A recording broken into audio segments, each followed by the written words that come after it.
This is Jonathan Gilliam back on the Experts Podcast. The truth has arrived.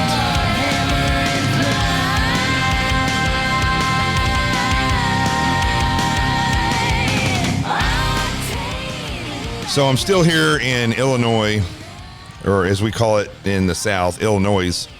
And so I'm still here. And yesterday you heard from my good buddy Nick Ficarello. And I can't get away from Italians, but what an amazing podcast. And there's even more to Nick's story, but we're going on for so long. We'll have to have him back on after he wins his election for Will County executive.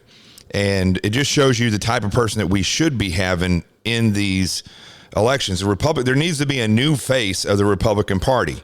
And so I figured, who better to bring on than one? I mean, listen, when I talk about incredible personalities and people who should be the face of the new Republican Party, and when I say new Republican Party, I'm talking about getting away from the establishment that has appeased the left, the establishment that's compromised to the left, and the establishment of people who've been in the Republican Party for 40 years. They put down Joe Biden for being in office and doing nothing for 40 years. Well, the country's gone to hell in a handbasket. And guess what? Who was along for that ride? Republican establishment. So I figured, since I'm still here, one of the guys who helped get me here, actually I should say the guy who got me here, George Pearson, and you are the Will County Republican chairman. Mm-hmm. And first of all, there's these times when I travel around the country and I get to meet people who, everybody, when I talk to people, they're like, do you see this? Do you feel what's going on? Is it just me? And we all feel that way. But there's certain kindred souls when I meet people, when I go around the country, where we have it figured out. I mean, we just sit down and we're like, this is the way it is. We see this and it validates how you feel and what you've been feeling. So definitely meeting you and getting to talk to you. You're a fellow sailor, fellow law enforcement. You know, we're very similar through and through. The only thing is, I'm not as tan as you. You're much more tan than I am, because you're still my brother. Yeah, but you know, I say this with David Webb all the time. On his show, I don't see color. That's right. Evidently, CNN didn't either when they accused him of having white privilege because David's black. But George, you know, you have an incredible story. I could have been on here and not said anything about your color. We could have talked about everything that's going on in the world, and people would say, I see eye to eye with him. I don't think that the color of somebody's skin is something that really matters, but it kind of does matter now, because people in politics and people, celebrities, and a lot of people in communities are making it again the way they want to be looked at, and they vote based on the color of their own skin. You, as Steve Martin would say, you were born a black man. Right. You're still a black man. Right. Of course, Steve Martin said, do you remember what I'm talking about from that movie, The Jerk? He said, I was born a poor black man. And you have come a long ways. I mean, the color of your skin does not transcend who you are as a person. But there has been times in your life where your faith or things that you followed, it played a huge part in who you are. Absolutely. Let's start at the beginning. Sure. Well, let's start now, and then we'll go back to the beginning. How did you get involved with the Republican Party? I moved down into Will County from after going through an election cycle against a incumbent Democrat as the mayor of Dalton, and the person that we were supposed to be getting behind ended up being one of his flunkies and pulled out of the race at the last minute. I was just coming back from the Navy, and as I was signing out, I jumped up and ran a 10-day write-in campaign and received 10% of the vote. Well, the chair of the Will County Republicans at the time, he had heard who I was. I don't know if I'm going to keep that in or not. I'm thinking about keeping that in because Nick just came back. I'm going to keep that in. I think that's great. Okay. Because we talked about Hope and Lady last night, who are the guard dogs that are about, I think, what do they weigh? About 1.5 pounds each. So go ahead with what you're saying. So when I moved into Will County, he literally came to my door and knocked on my door and goes, now you've moved out of Dalton, out of a heavy Democrat area, and you've moved into Will County. What are your plans? And I said, well, I'm coming down here to get away from all the taxation, all the nonsense, and the crime that's going on in Cook County. And he said, then I'm going to put you to work. And he made me a precinct committeeman, and I started getting involved right then. I started working on different campaigns, volunteering for a lot of different campaigns. And one of the first campaigns that I actually worked on was for Marty Ozinga of Ozinga Concrete. And he was running up against one of our incumbent Democrats at the time. And I really enjoyed having a conversation with people and sharing our life stories. So I've been hooked ever since. So that's how you got into it. And then how did you end up being the chairman? Well, again, my dedication to Will County Republicans and a lot of things I did. I started off as the executive director, and unfortunately, the chair that I was under, her husband became ill and she needed to pull back. So I was asked to step up. So technically, this is actually my first election, for a full term, because I completed the last year of her term. So now, because you're very professional and you have, you're one of these guys where you go through military, you go through law enforcement, and it's not just a job for you. You actually learn and mold who you are through the training that you get. The same thing with Nick, same thing with myself, where what you've done, it isn't who you are. Like you don't go around saying, I'm a former cop. I mean, that's not who you are. No. But being a cop, you actually formulate who you are from the experience you have in there. Because talking to you, it affected you tremendously. Oh, absolutely. What's really crazy is that you and Nick have both been shot. Yes. Which is, he talked about it yesterday, which is pretty amazing, because most officers that I know around the country haven't been shot, and most of them never shoot their gun. Yeah. In the line of duty.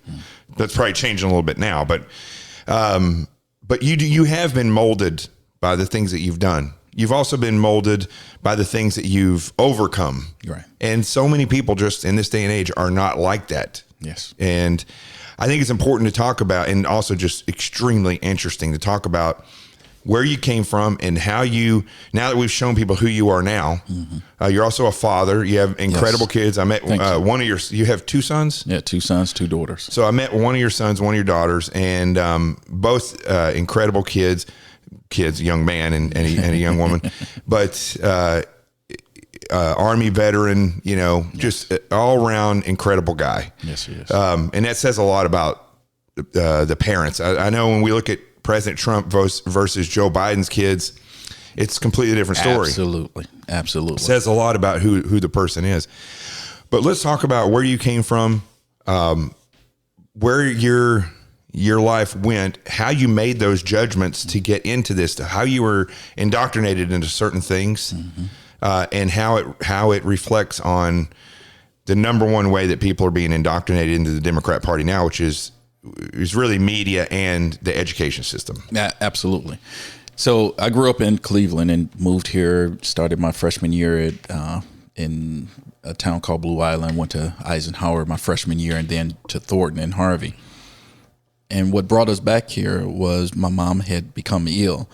So once she passed away my freshman year of high school, it kind of forced me into becoming a man a little quicker than necessary. My father was always on the road, former Army vet himself, a staff sergeant, and then he bought trucks. He went into business for himself. So I started working at 16. I started a full-time job at 16. I learned the value of getting up and going to work every day and learning the value of a dollar and not just spending it on a lot of nonsense, because I literally was taking care of myself. Those things brought me into the Nation of Islam. And I met some great guys while I was still in school and graduating. So in college is where you were introduced to the Nation of Islam? High school. Or in high school? High school. So they literally were recruiting at that young of an age? Yeah. Oh, yes, absolutely. Because they see in the community during that time period, it gave black men or black males an avenue from not hanging out on the street. Right. It gave you direction. It literally cleaned you up. You know, you couldn't wear your pants sagging. You couldn't be dirty. You wore a suit. That was the uniform and the bow tie, because it was about presentation. Right. And they wanted a certain mindset that if they clean you up on the outside, it will force you to also to change on the inside. See, all this stuff sounds great. It all sounds amazing, and it sounds like this is what I think is lacking from a lot of things. I mean, like the Boy Scouts used to be great. Absolutely. For cleaning up and young men and teaching them responsibility, but now it's all social justice in there. Even have girls in the Boy Scouts. So, but it seems like very productive, the way that they structure these things. But is it pushing young men towards something that's not good? Where does this break happen, where they're molding young men to be these stellar citizens, really, but it's not really that. It's the hatred that's constantly being taught, that the white man is the devil. And the more I got into it and the more I studied, and even learning who Malcolm Shabazz, or most folks know as Malcolm X, learning what he realized after he made his Hajj overseas, and went around the Kaaba, the prayer stone, made his 100 rotations around it, and being around a bunch of other Muslims, it changed his mindset on who or what evil really is. And those are the things that I started figuring out. Changed it in what way? Mindset. So we just don't see, and you don't just see white people as being the devil. You find out that the devil exists in all type of people. Yeah. The color doesn't mean anything. We've got just as many evil people. There were 3 black men that instituted the death of Malcolm X. So evil comes in all forms and shapes and sizes. Those are the things that I had started to realize the more and more you study. And I think that's where they get a lot of kids. If you don't read, if you don't study and further yourself in any organization that you join, including the military, you will falter. You will fall for the okie doke, as we used to say. Yeah. And that's where you get like a lot of people that I talk to who are part of certain Christian denominations, who believe ridiculous stuff that the Bible doesn't preach, but it comes from elders. Yes. And it comes from people that have found one little thing in the Bible somewhere along the way, and because there's a comma there, they believe that this means that versus what other people think, and they change their whole doctrine around that one sentence. Yes. And they use that to control people. How far along the way, and how old? So we're talking 17 years old here at this point, or 16? 16. So 16 years old. How far along in there? Well, let's take it this way. You get in there, you're 16 years old, you start being taught all the stuff, you're wearing a suit, you're acting the part. Did your dedication to Islam, because I know when people first get into a religion, and was your family Christian? Yes, my family was Christian. My oldest brother, had studied Islam. My second oldest brother had started into it and then went back into Christianity and became a preacher, a pastor at his church. Because again, once you start to study and you get to know the word and getting that inside you. So you start doing this. Did you become like super, I think you're probably like I am. When you're committed to something, you just dive head on 100% into it.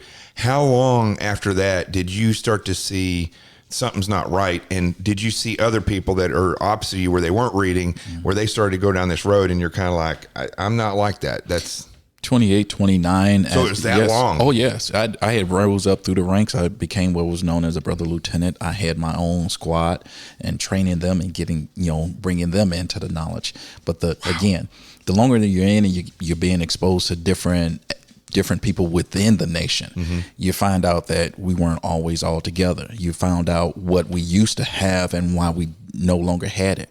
The nation had their own farms at one time, their own trucking companies, bookstores, clothing stores, restaurants, bakeries, and because the bean pie and the food, how to the message to the black man, how to eat to live. These were phenomenal books that were pressed upon every single Muslim to actually read in order to gain knowledge. But a lot of people weren't reading that information. Right. And as you studied it, you find out, well, we talked more out of the Holy Bible than we did the Al-Quran Sharif. So why are we studying from the book the Holy Bible instead of the Alquran, and actually learning what says Allah versus what says Jesus or Jehovah, right? Jesus. Well, that became a conflict with me. And then plus my wife's people, my wife was a strong, still is a strong Christian. And so how long were you guys together throughout all this? Oh, the whole entire time. But she was always Gracious. there was always that tug though, because she was it was hard for her to turn away because our prayers. It had to be, at the same time, it's hard for her because she's a Christian. It had to be pleasing to see somebody who takes care of themselves, has pride in themselves, has standards and ethics and morals. Yes.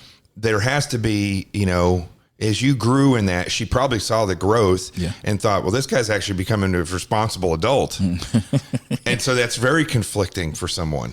The conflict was, she always knew me to be a responsible adult. I mean, the job that I had, I was actually, getting ready to go into law enforcement, and then I switched and went into. That's your water there. Oh, go ahead. Thanks. I went into the Navy. So she was always there. And in that separation, I think my time in the Navy, that, being apart, she hung out with a family. Mm-hmm. So my mother-in-law is an evangelist. Her aunties, her sisters are, evangelists. I bet they were on you. Oh man. I walk in and they, sprinkling holy water on me and the oil, my mother-in-law. And I tell you, even from the time that I got injured, she was always praying for me and came in and, put the blessing oil on me. And those are the things that started to change me around. My wife she went to a church because of her good friends, and she had already converted. So I came home and she was like, well, I want you to come to church with me one day. And I'm, for what? Well, at that time, she didn't realize that I had already started to kind of pull away from Islam because being overseas and seeing other people and other Muslims over there and getting to know, wow, this religion has got just as many flaws and issues as anything else I've ever been involved in. Right. And the hatred, even amongst themselves and the different sects there. And it's like, well, where's the actual fullness that you should be getting out of this, the way of life? And do you think it's different for people who grow up in a Muslim family?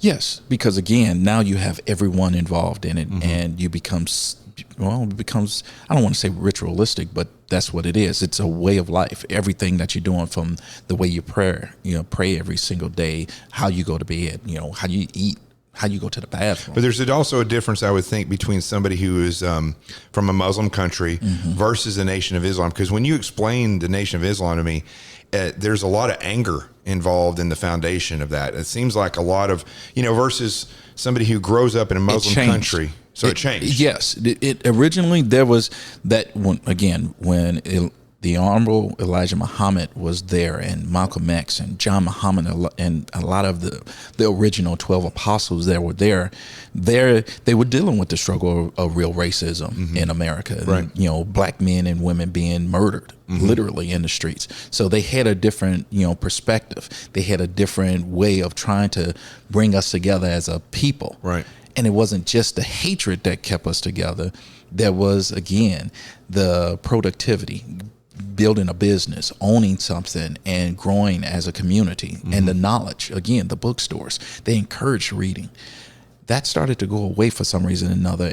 Why? Because, once the original structure was there, like anything else, everybody started vying for the top of the pyramid. It's just like the VH1 behind the scenes when they talk about the bands and they say, yes. And then behind the scenes, things started to go bad. It always seems like you have the founders, and then once they die away or move on, the power struggle happens, and it just deviates. We see that a lot, even within the black, again, because of the black community. We see that even in the so-called leadership structure.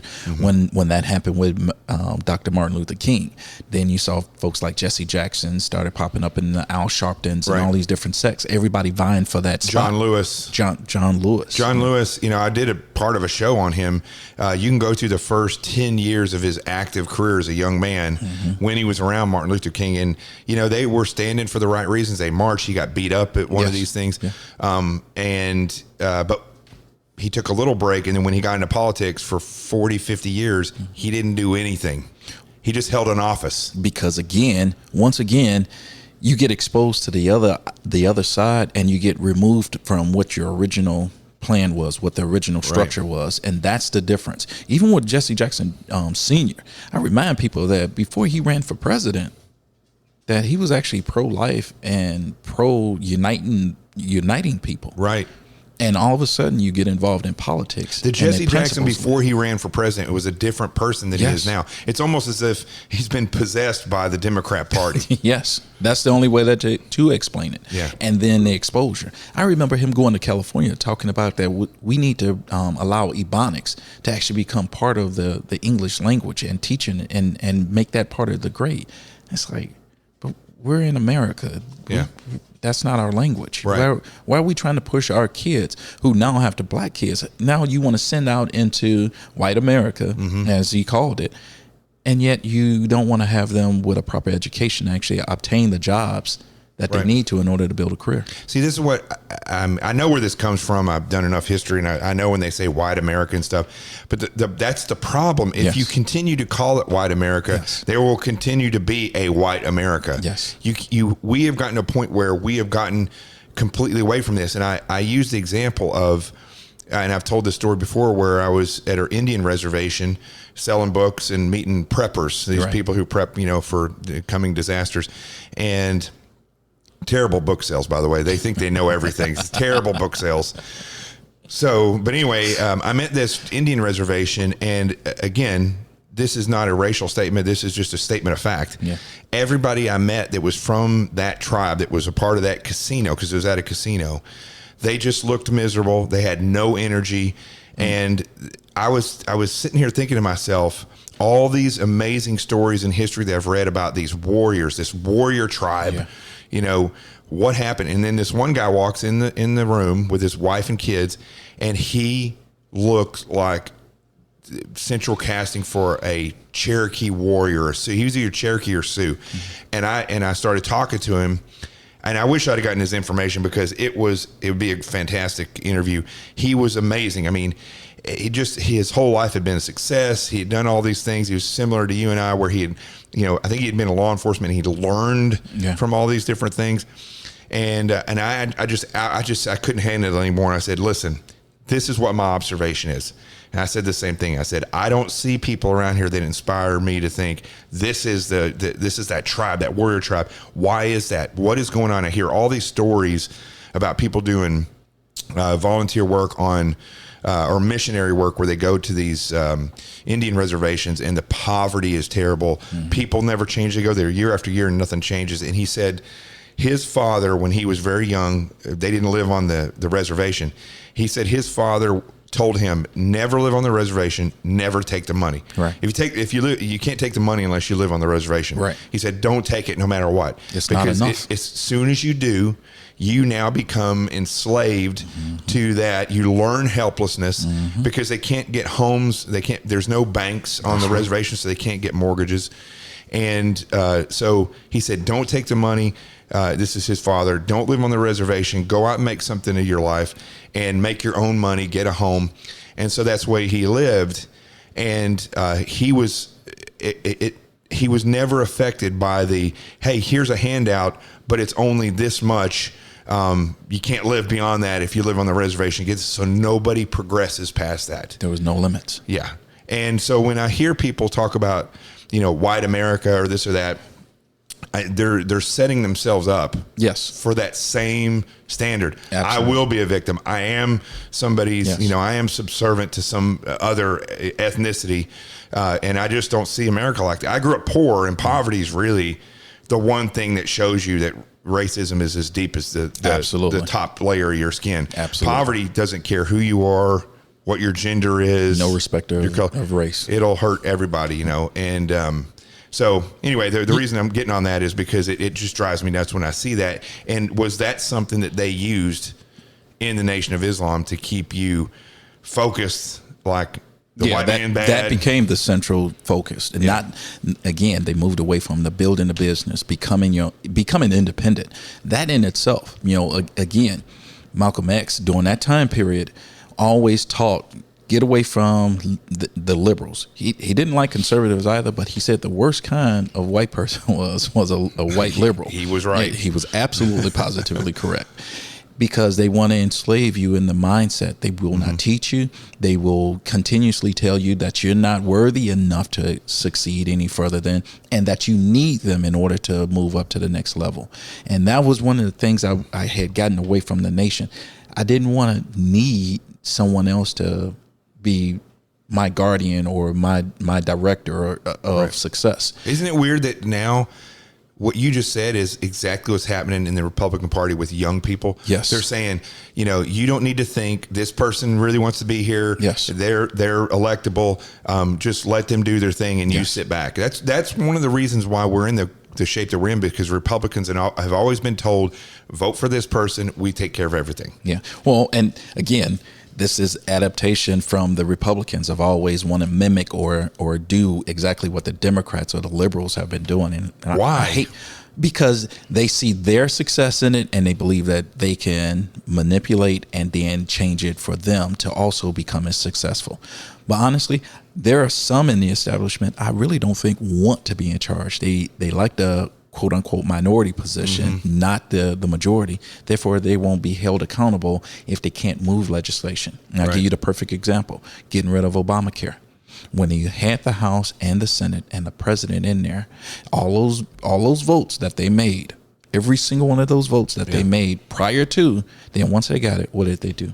Nothing. Exactly. Because they didn't even show up. The president, they had 7 years to come up with something new. Yes. The president shows up, Paul Ryan didn't have a plan. He didn't Don't give get me nothing. started on Paul Ryan, because again, who is he married to, or he's married to the woman that was working on Hillary Clinton's campaign. And a lot of people forget about that or don't know. Yeah. So we had our leaders, as we're finding out also with a lot of the Russia investigation, that hoax, that entire hoax, The Republican establishment was involved. part of it.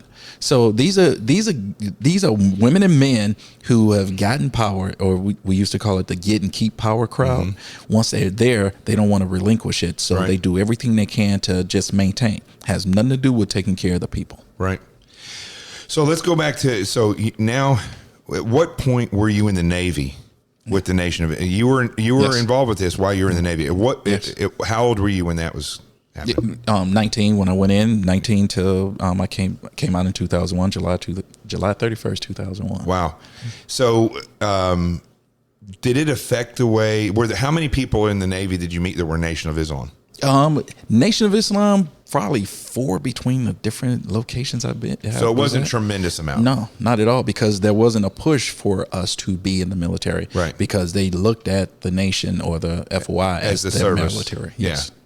That's interesting. And did you have any conflict with what you're being taught? Because so in military service, you actually are in service to the country. Absolutely. Was there similarities or was there conflict between what you were being taught as far as service to your community and service to your country as in the Navy, as an enlisted man in the Navy versus who your loyalties lie? Somebody in the Nation of Islam? No, were the things that you were being taught similar?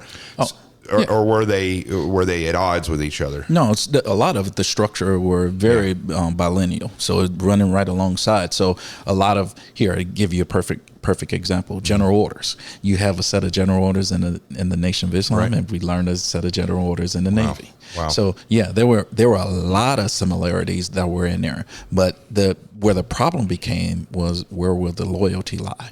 And when I got into the Navy and I started working with all these different races and creeds and religions for that matter, I found that, again, there were a lot of good people, regardless of their skin tone, that were there not just to promote themselves, but to help one another. Right. Team solutions.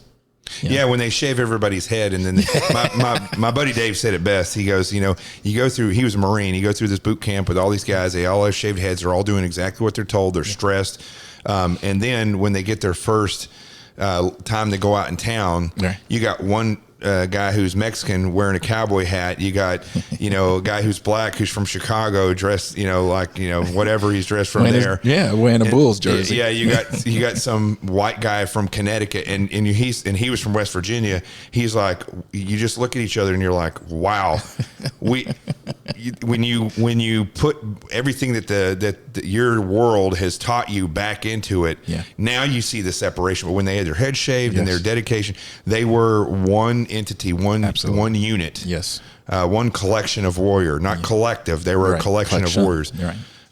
He said it was a fascinating thing, and he realized, because he was from West Virginia, he had never been around somebody who was Jewish. He had never been around somebody who probably very few people who were black. Yeah. And he said, being around them and seeing that opened his eyes to not necessarily how different the world is, but how similar everybody is. Yes. The reality of it. And you start exposing to their culture, their food, you know, dialect. Learning how to speak how someone else did, coming from New Jersey or Baltimore for that matter. We used to tease the guy that, was from Baltimore. He was a police officer that, getting ready, he wanted to become a police officer, and he always spoke with the, Ka. Every time he said Ka, we would start, cracking up.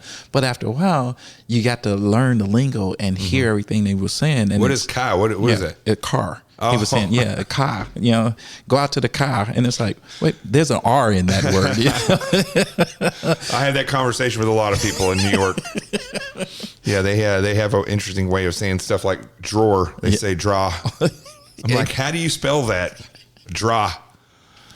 We found that, but it was our similarities. Once we started exchanging food recipes, because it was your time to cook in the galley. You trying to add in a little something. Going through boot camp, everybody spent a little time with KP. So we started playing cards. And that's a big thing in the Navy, trying to earn. See, I'm not smart enough to play anything with math. I've got to learn. I'm terrible with looking at stuff.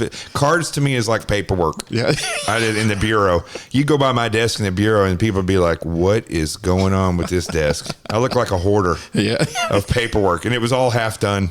Always. It's just, but you learn so many different ways to play one game. Yeah. Poker. Jim Rummy, oh my goodness, spades. Everybody had a different way of doing it. But you learn it, and you found out that, okay, the fact that they still play the game and that we can have some of these similarities, or you like some of the other rules that they had, but you always had to set the rules in the very beginning. Right. And I find that right now here in America, that if you know what the rules are right up front, it doesn't matter who you are. You can play the game. That's right, and take advantage of it. That's it. Listen, and I always say that, is there in certain communities or throughout our history in the United States, there's definitely been racism. I mean, we were talking yesterday about the amendments and how, is it the 15th Amendment that gave slaves the right to vote? Was it 14th Amendment? 14. Yeah. So the very fact that it talks about slaves being able to vote, instead of saying that all men should be able to vote, all women should be able to vote, it had to go through this process of growing. But even now, of course, there's going to be things. There's you go into communities where there's not a lot of black people, or you're a white person, you go into a community where there's not any white people. Right. Things are going to be a little odd. Things are going to be different. But I've always said that if you rest on that and you allow that to mold who you are going to be, because you become your own stumbling block. I mean, I've known SEALs that were black. I've known SEALs that were Mexican or that were Polish. My good buddy Drago's Polish. There's been fighter pilots who are black, and all women. Right.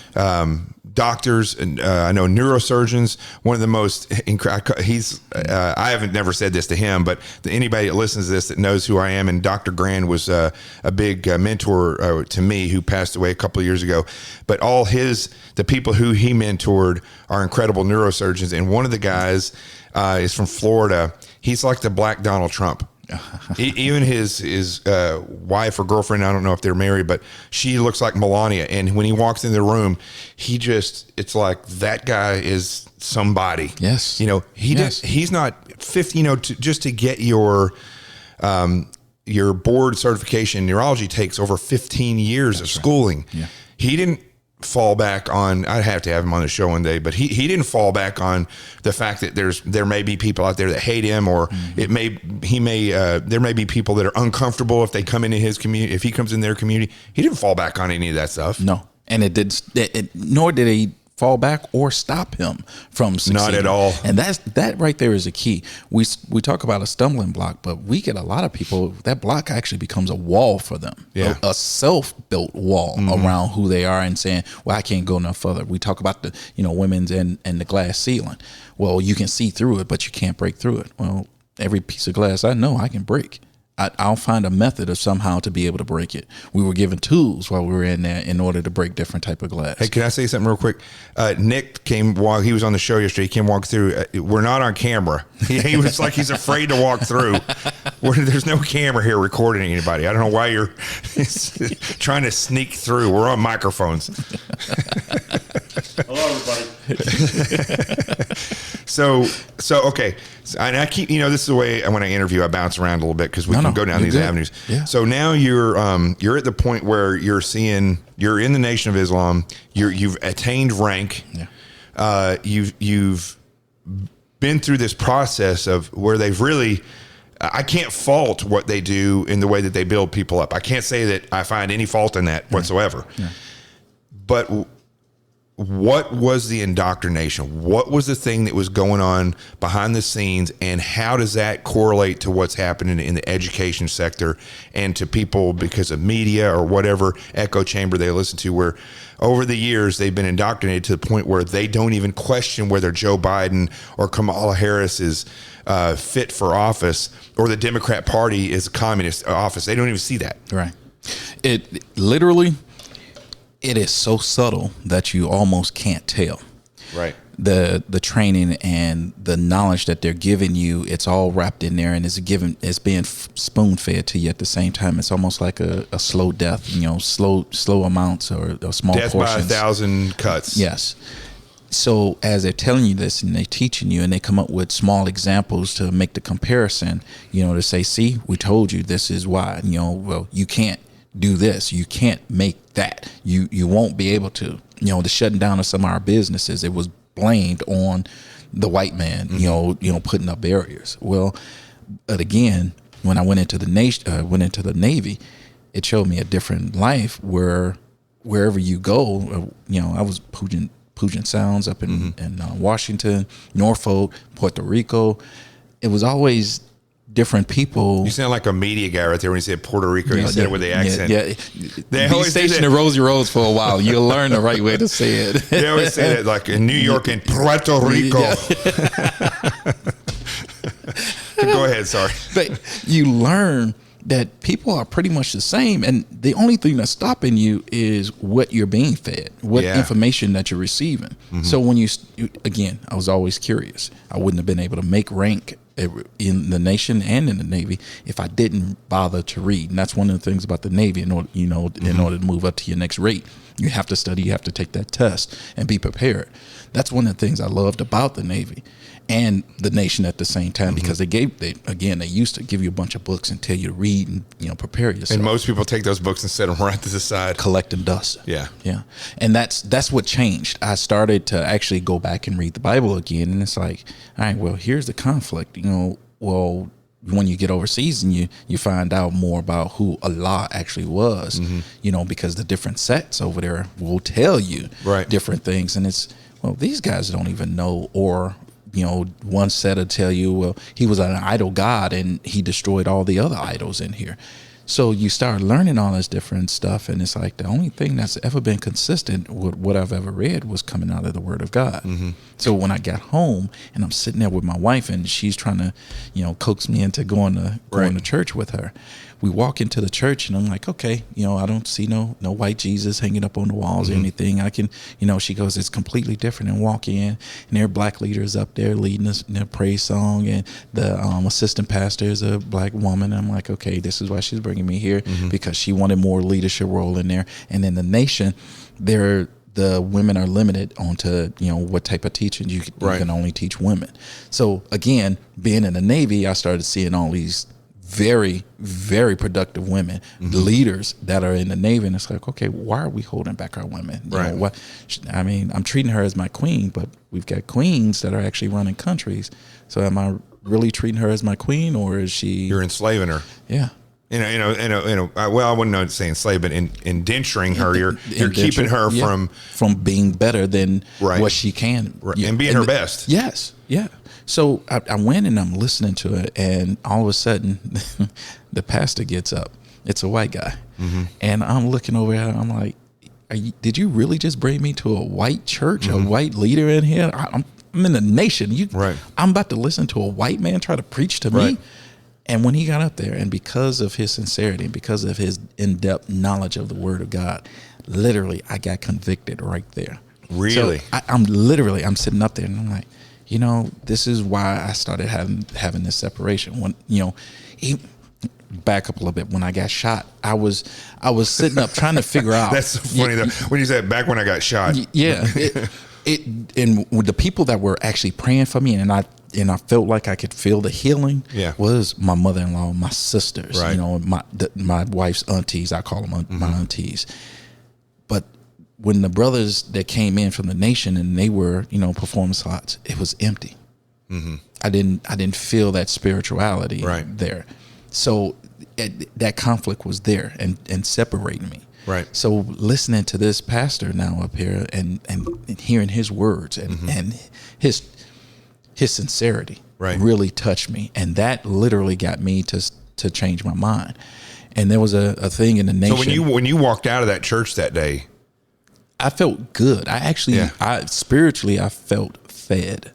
And that was something that was always missing in the nation. Were you like Mary Tyler Moore? Did you take your bow tie off and throw it up in the air? Not quite. But you're getting close. I was getting close.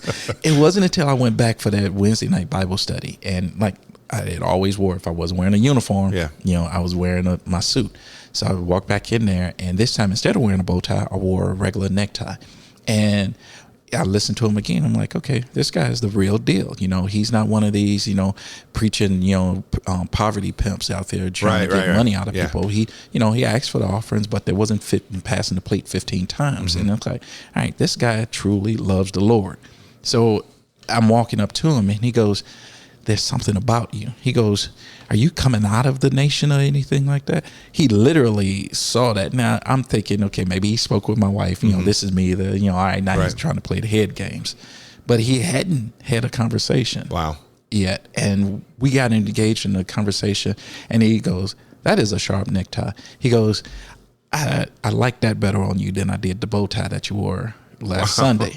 He recognized me and remembered me, and that to me was a lot. So I took off my necktie right there and I gave it to him. I said, well, then here, take it. You know, he goes, no, seriously, take it.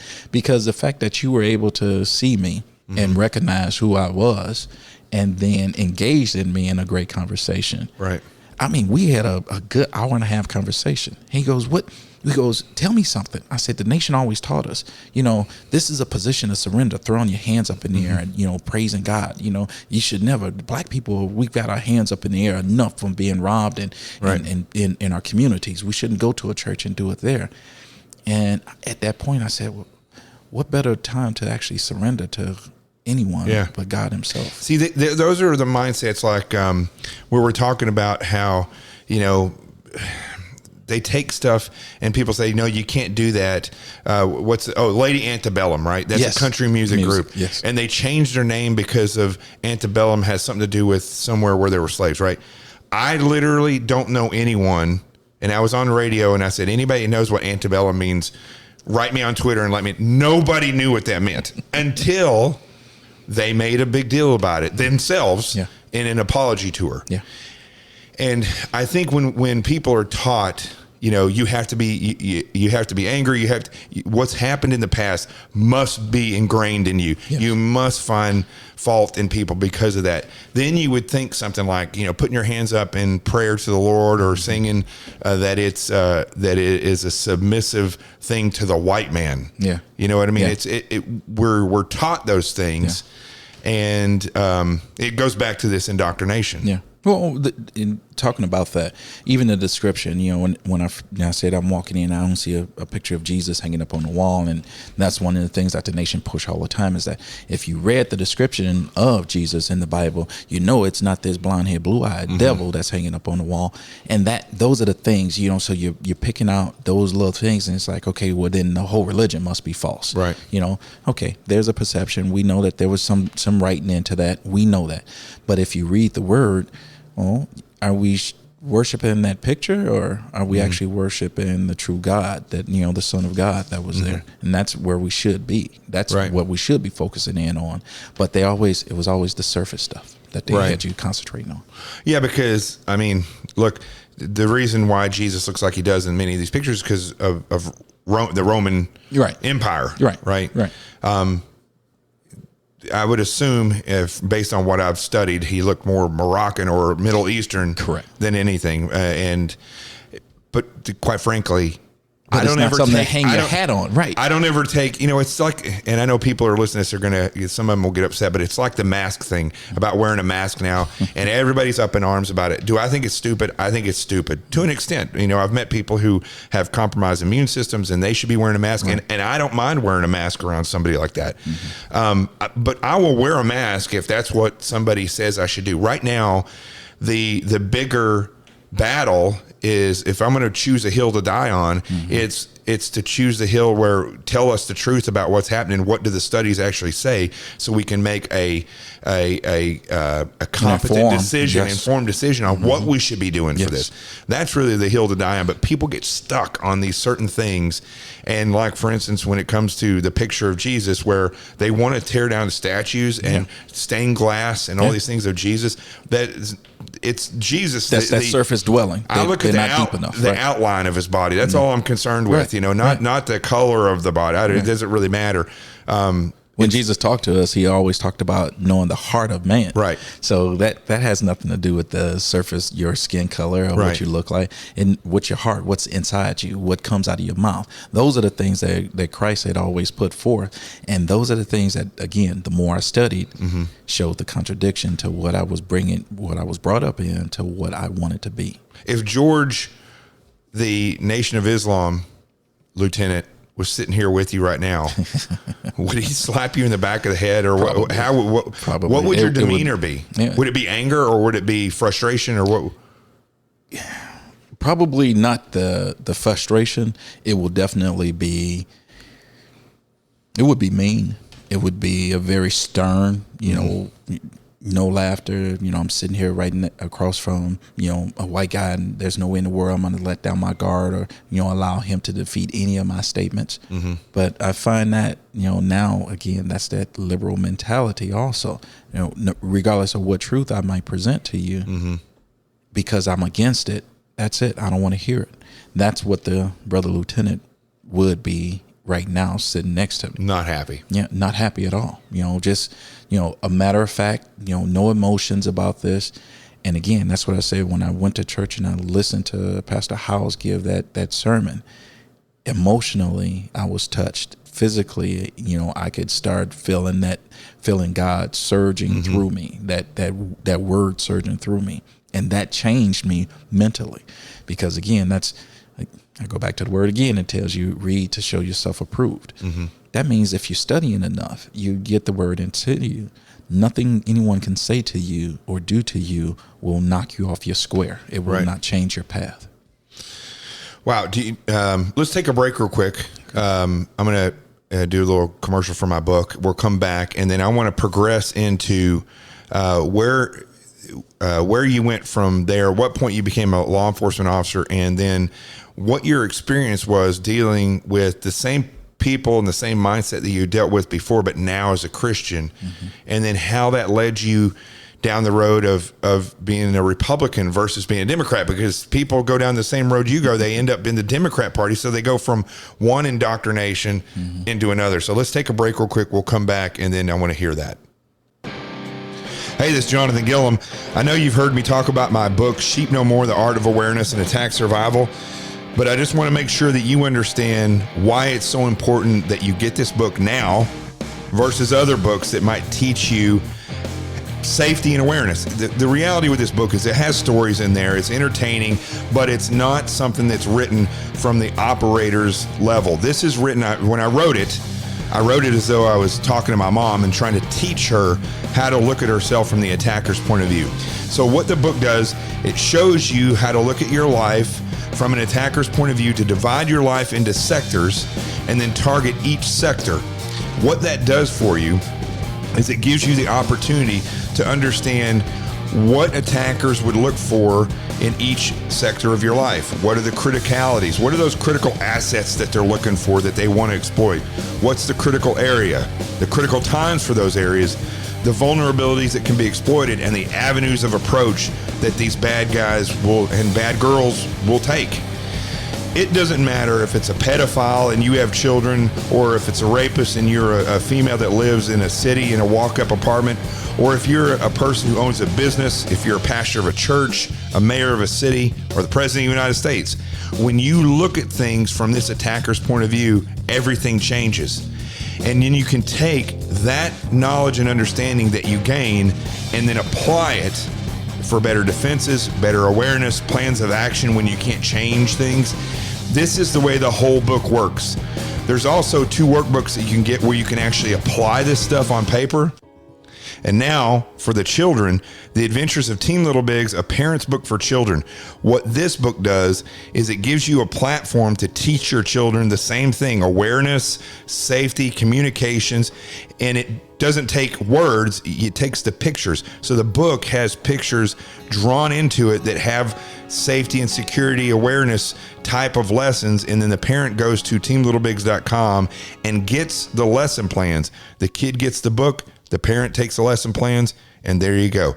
There's no better way than this whole system to secure your homeland and make everything safer by preparing before something happens.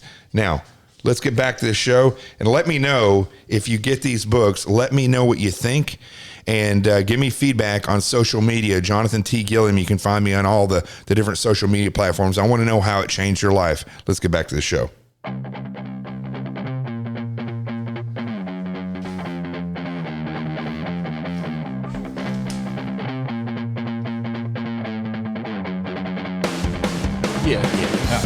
All right.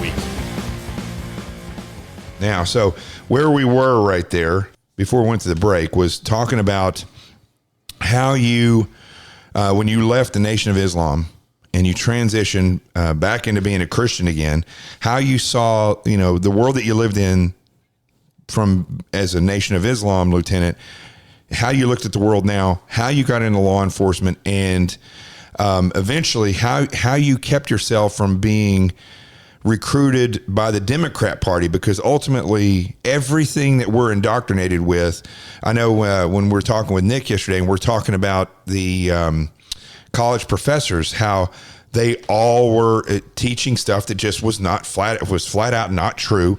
And it's not just one professor, it's all of them. And they teach the same things to indoctrinate people. The Democrat Party does the same thing to try to get people that have, black skin, people that are Latino, women, gay, people who are gay, which again is the craziest thing, that we're actually, that people are going out and basing who they are based on their sexuality. I've never understood that. I mean, I don't go around flashing that I'm a heterosexual.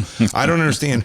If somebody wants to live their life, I don't need to know who you're having sex with. I don't know how that became something that it is. But anyway, the Democrat Party preys on all that. Right. Just like the Nation of Islam preys upon young black men who may be impoverished, or they're in that position in their life where they're searching for meaning and searching for the answers, and they get them right there and start the indoctrination. How did you not fall into that with the Democrat Party? I have to say part of it was education. Another part was, the major part was parents.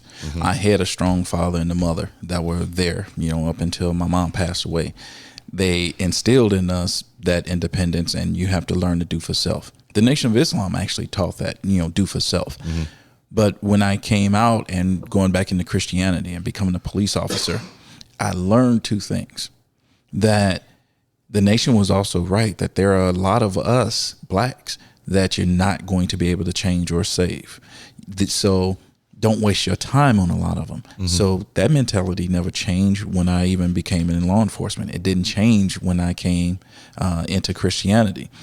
Who I am, loving parents, mm-hmm. I still had that in me. And the nation even taught that, you have to have family structure. So even coming out, to stay as a Republican, I saw what the Democrat Party, the left, was doing, trying to destroy the family. Abortions were really taking off, the push for drug use. None of that was ever part of my foundation, whether it was home life or originally in the nation. Was it always in the black communities that the fatherless families?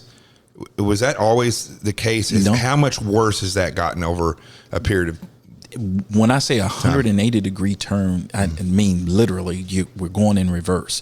There was a point where it was 72 to 80% of black families had a two-parent home, mother and a father. Now it's literally just the opposite. I think the last numbers I saw were around 73, 74% of single parenting.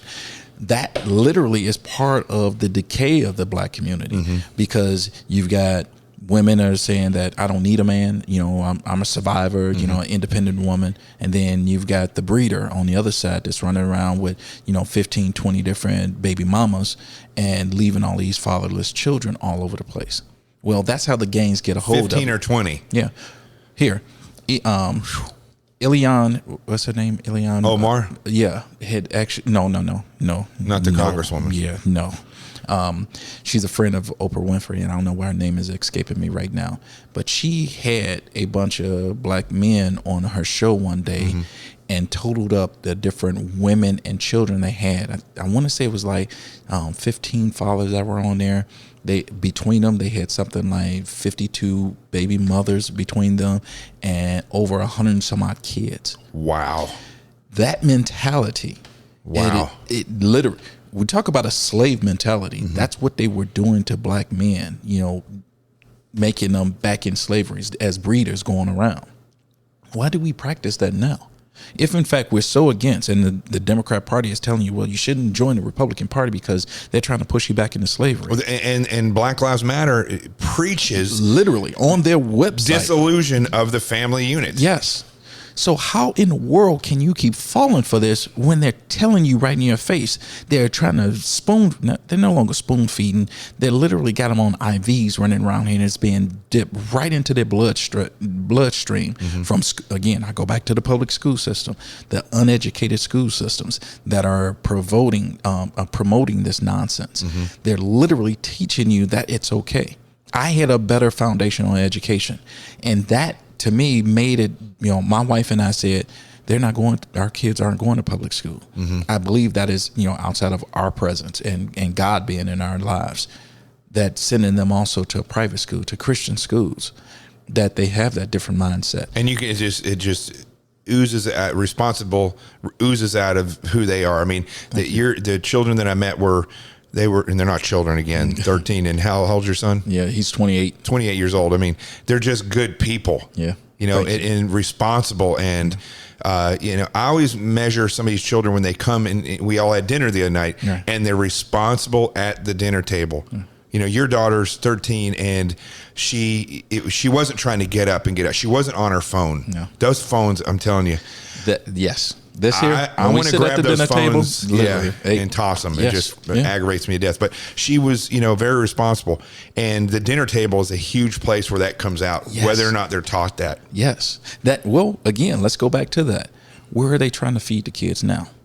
Three meals a day inside of a public school. Mm-hmm. They're no longer sitting around the dinner table where mom and dad can see them, see what's going on with them, look them in their eye and see if there's anything, See, the schools become too much of a part of their life. I think schools should teach kids how to read, write, how to do math, mm-hmm. science, and history, mm-hmm. And to some extent health when it comes to healthy living. Right. I think that they should teach home economics should be big again, driver's education should be big again, and I think all schools should mandate, if the president wanted to take one small thing from me, I think that they should institute jury duty in high school and in college. I like that. Because if you get brought, if somebody accuses you of something, you're going to be put in front of 12 jurors that know nothing about the law. Correct. And I think this we can empower people, but it doesn't seem like the Democrat Party wants to empower people, and nor does the Department of Education. In order to enslave a population, they have to be what? Mentally weak. Mm-hmm. So if you empower them with real education, and I go back again, if black people knew who they were and truly the potential that they have and what has been offered, by a lot of the blacks here prior to even Reconstruction. A lot of people don't even realize that we had black millionaires, black property owners here in the United States in the 1700s. So when we talk about, again, this 400 years, well, it may not have been a lot of them, but the potential was there. Right. So this country wasn't always bad for every single black person. Before Reconstruction or right after Reconstruction, we had blacks elected all the way up into the Congress. Again, when I learned that the first president, was actually of the constitutional, the continental, was actually black, they don't teach that in public school. Right.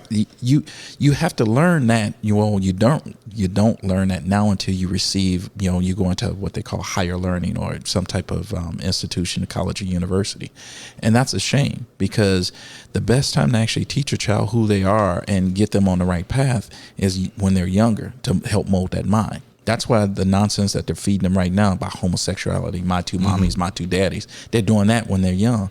Therefore, again, teaching that separation. Well, even Oprah and them don't preach against the Steve Harvey's the only black personality on TV that I see now that's really pushing to have fathers in the family. Yeah, well, he's not the only one. He's the one that's got the larger platform. Yeah. But the larger platforms, you Yes. don't hear him. It's not a main thing that they talk about. Correct. Steve Harvey, it's one of the main things. And he gets ridiculed when it does. Yeah. Even when Barack Obama did it, he even got ridiculed. And what did he do? He shut up. Yeah. And that's a shame because you're going to be shouted down instead of actually speaking the truth. I was just, when you were talking, I typed something on here because I put up when which company, Quaker Oats, decided to get rid of Aunt Jemima, as the pancake model, I guess you would say. There was a thing that came out, and they were saying how her name was Nancy Green, how she was the face of Aunt Jemima. And it was this story about how she became a millionaire and then became a philanthropist and went around the country. Yeah. Now, I looked that up. I saw that. Somebody sent it to me, and I looked it up on 3 different websites, and it was there, including on Wikipedia. Yeah, her family. But, her family even said it. But then I put it on, I made a meme, and I said, that the Democrats are and the Black Lives Matter are trying to erase this type of history. Now we don't even know if it was true, because Facebook literally they marked it as false. And then they restricted me from getting any followers for almost 2 months because of that. Yeah, because they said I put up false information, as though let's say it was not true. Okay, let's say it was not true, but it was all over the internet, and I put that up there. Even if it was a lie, it was not derogatory. Right. There was not one derogatory thing about that. I was simply saying that, according to what I've read, this woman actually made something of herself despite the way that the world was then. Right. They marked it as false and then penalized me for putting it up there. And the next day, I went on all those same pages. It was gone. Yes. Is it true or was it not? I still don't know if it's true. The family came out. Her descendants came out and talked about this. Because I'm looking it up right now, and they're saying it's not. They're still saying it's not true. Because, again, who controls Google? You're doing the Google? Yeah. Yeah. Well, there's a lot of stuff in there. For a long time, they had even suppressed the information about John Anderson, the first millionaire black man that owned property. They wanted to suppress the fact that he was one of the first men that went into court to push slavery, that actually created slavery through a court order. He pushed and made his indentured servant become his first slave on his farm. They don't teach that in school. Right. And the more that's coming out, the more they mark it false. They marked it false on my page. I'm like, this is actually in our history books. Again, you go back and, well, what about Crispus Attucks? You can't even find any information on that man. On what? Who is it? Crispus Attucks. Who is that? Tell me who that is. Crispus Attucks stood with the revolutionaries that were fighting at the Boston Tea Party. Right. He was one of the first black men killed in the Revolutionary War. I should look him up. First of all, that's an incredible name. Crispus Attucks. Yeah. What a name. And I should know that name. But that's the difference in real education. The older I get, history becomes more and more fascinating to me. Yeah. Because it's just repeated over and over. The mistakes, same mistakes. So this indoctrination, you're saying that you did fall into the Nation of Islam. Let me put it this way. What was it that got you indoctrinated into and led you into the Nation of Islam versus when you were older, you didn't make that second mistake with the Democrat Party? Because this is something that happens. Once somebody falls for indoctrination, they are prone to being indoctrinated. Again, family structure, that foundation. I don't care what else happens. If you got a good, sturdy foundation, you can make a mistake and then change. You were on a quest to be your best. Yes. Even as a young man. Again, that started from that family foundation. Right. Mama and daddy wanted me to be better, and they pushed us to be better and did not want us sitting back and being lackadaisical or not achieving any goal that we set for ourselves. So let me ask this question. You may have gone into this already, but when the Nation of Islam, when you started with them, did you approach them or did they approach you? Did you see something and you're thinking to yourself? Hanging out with family and friends. My cousin and his best friend, and I should say my two cousins and their best friend, finding out that my brother had been involved. So I was curious because, again, now I'm on my own. I'm taking care of myself. I'm paying for my own apartment. I'm going to school. So I went in and I started listening. I'm like, okay, this is a good group of black men. They're strong. They're rugged, they're knowledgeable. So again, young, impressionable, wanting that father structure, wanted that brother structure.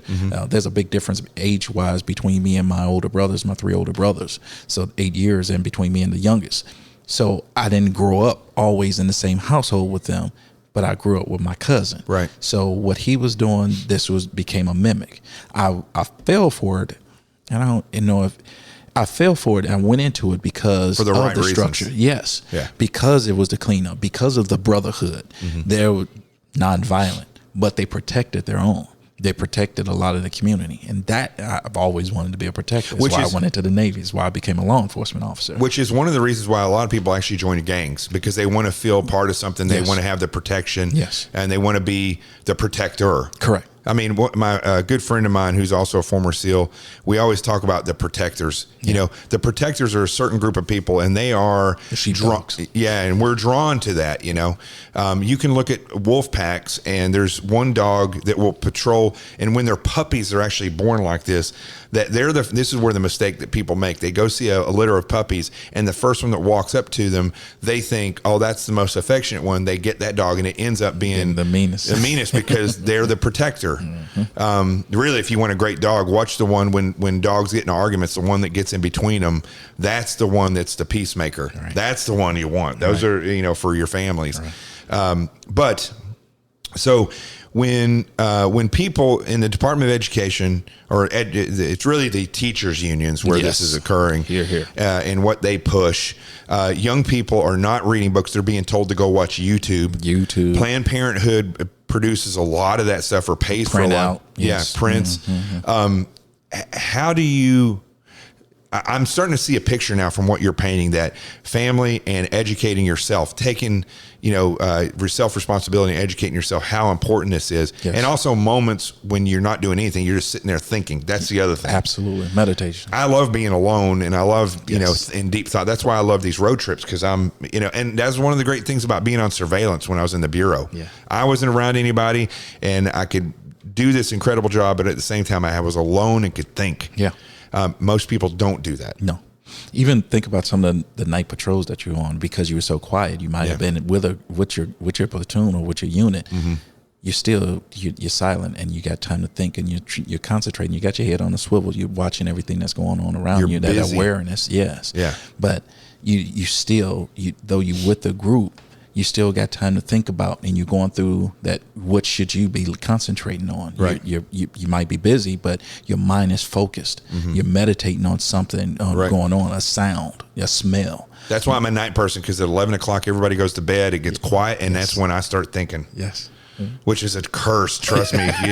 For all the people listening, don't get into this habit, but it's a creative mindset, and that's where I think the best. I just wake up and my mind just starts going. Still keep your journal? I've never been a journal guy. Okay. I've tried that before. It never worked. It never worked out for me. I have to be creating, and to me, a journal is creative, but I don't know. There's two things I don't like about journals. For one, I feel like I'd actually be doing something. And two, how many people do you know that have their lives have been ruined because somebody found their journal? I don't want what's going on inside of here on paper. I don't want it. So okay. So you're married this entire time. Yes. I met her. She's an incredible woman. Thank you. And she must have been a rock this whole time. While it's not like you were out gangbanging. You were out there doing real stuff, but you're growing on your own, but you're still married, which I think is impressive, because she allowed you to grow and mold yourself without trying to control you. Yes. That says a lot about her being a real woman. Yeah, absolutely. When you became a police officer, where were you in this process? I had already actually removed myself from the nation. I had started going back into church. So you were a little older when you became a cop. Yeah. Oh yeah. 2001, I started part-time in a small town called Olympia Fields, and the mindset was completely different there than, it was completely different than what I was doing in the Navy as a master at arms, and, looking at the town, and, the biggest thing there was, traffic enforcement, because there wasn't much else going on. That and retail thefts. A lot of, we had some stores. And I tell you, it gave me, again, that opportunity to think. So I worked a lot of nights, midnight shift, afternoons and midnights. So having that time to actually think and concentrate, because it was a slower environment, I would read, or I'll pop in, cassette players, for those young folks out there, not everything was on, Apple Play. It was actually on a little tape called a cassette player. Right. So we would, pop that in and listen to different sermons and speeches, and trying to, again, further my education, learn who I am and where I want to be. I learned then, even with dealing with people, that it's how you approach them. I made more solid arrests because I was able to build relationships with people within the community, because I was approachable. I didn't spend a lot of time in the squad car. I would get out and I'll walk through the community. Which is what they teach us in the FBI. Exactly. We build rapport, and first of all, we don't arrest people because we're not responsive like a regular cop is. But we build rapport with people when we interrogate them. I spend an hour with somebody before I ask them that one question. Yes. Did you buy? Yes. I'll spend an hour talking about whatever it is that they like. Exactly. And we had one guy who, I could never do this because I can lie. I mean, listen, I've spent a career lying to criminals and convince them that I'm their buddy. Right. But he would come in with a pack of cigarettes like he smokes. I never smoked. And he would lay those down with his lighter, and he'd say, and he knew the other person smoking. You could see him jonesing. And he'd be like, listen, I'll get you out of here so you can smoke. But let's talk about this first. And he would push that as long as he could to get them to actually start talking, because they get jittery. Yeah. I don't know where I'm going with this, but anyway. So you're a cop, and did you go to another department then? Yeah, I ended up going full time with a town called Riverdale, and a completely different environment. It started to remind me of why I was originally in the nation, and I was dealing with a lot more black people there that were on the poverty side of things versus Olympia Fields. Again, affluent African American community versus a poor community, and I noticed a lot of similarities because of the school. And that's, the mindset that there's no more authority. You're not in charge of me. You're not the boss. You can't tell me what to do. And the difference is, from the Olympia Field side, you stop someone on a traffic citation, they would have that air about themselves, but you weren't fighting with them. Versus Riverdale, they literally get out of the car and confront you, and everybody wanted to fight. Different mindset. So I literally reverted right back into the military mode at that point. Okay, this is combat now. This is no longer just, law enforcement. And there should be there's a difference. And I found myself that this is no longer where I want to be, because if I have to continuously every day that I come into work and I have to put my hands on somebody in order to get them to comply. And they're not going to change. It's not like it's not like when you're with the Nation of Islam, people are stepping forward because they want to change. You're dealing with people who don't give two craps what you think, and they're going to live their life the way that they are. Correct. That is when, again, part of the nation and Christianity were on that same similarity, that path, that there are just some mindsets that are reprobate. They're given over. And I had started to see that so much that I started drinking again and really, heavily into the drinking, and I became meaner. And at that point, it was like, you know what? I'm not going to allow this town or this job to literally ruin who I am as a person. It created problems at home. And once that started, I saw me hurting this great woman, this truly my better half. Who's also a nurse and could kill you and get away with it. Right, in my sleep. And I was too stupid to realize that. And that brief separation from her and that loss had brought me to the reality that what's more important? There's family and making sure I'm around my sons, because I wasn't around them much. I was being deployed all over the place. And when they were growing up, I was there more for my younger daughters because I'm home now. And I'm like, I need to change. I need to get out of this field before I end up hurting someone or killing someone with the wrong mindset and completely losing my family. And that is what changed, because that Christianity, not so much the Nation of Islam, because all that was empty. Even when I prayed, it was empty. There was nothing spiritual there. It was that Christianity. And I still say it was those women praying for me. Well, yeah, prayer is a massively powerful thing. Yes, sir. And I think, we need to pray for this country tremendously, because and for the Republican Party. Absolutely. I've become more of a proponent for the Republican Party. If you talked to me, last year even, I was done with the Republican Party because I saw more of the establishment, and I saw this great rift between the people that are conservative. Most people don't even understand why they're conservative. You're right. And the Republican Party, that's one of the first thing they should be doing is, do you understand why you are the way you are? You because of the foundation, because slow to change, not trying to change things that aren't broken, and looking for the foundations of what make this country great. The Republican Party doesn't educate people on this stuff. No. And this is what I find fascinating about this, is that if you took the Nation of Islam and you took the Islam out of it, and you took what they do to better individuals and to make them better, and made it Christ-centered, why don't we have Christ-centered groups like this? It drives me crazy. My other beef That's is with... what I loved about my church, because they did that. They had these classes. They would actually teach you.